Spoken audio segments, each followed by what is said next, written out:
Well, were you seeing any unhappiness from Steve as far as creative and everything that was going on with the whole NWO storyline? Were I you mean, seeing? he wasn't the happiest person in the world.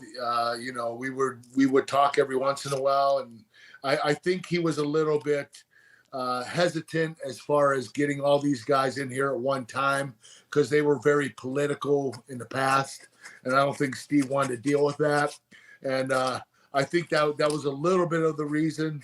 But you know, when you have Hulk Hogan, Kevin Nash, Scott Hall, and everybody else coming in all at once, it's kind of overwhelming. Like, okay, where am I going to be on the card? And not that Sure. they would have taken Stone Cold's spot because they wouldn't have.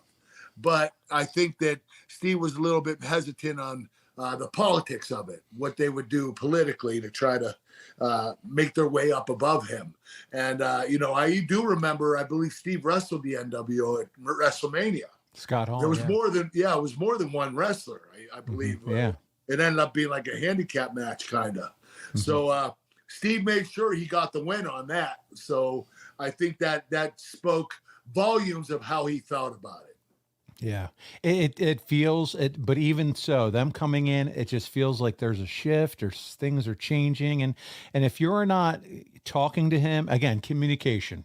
So it all comes down to communication, and if you're the WWE, you got to hope that someone at that point was having good communication with Steve, and that he didn't have to deal with all this unhappiness. Honestly, I don't know if anybody was communicating with him. I don't know if people were telling him up front, "Hey, the NWO's coming in." Yeah, I think it just hit Steve by surprise, and Steve was like, "Whoa, what's going on here?" yeah.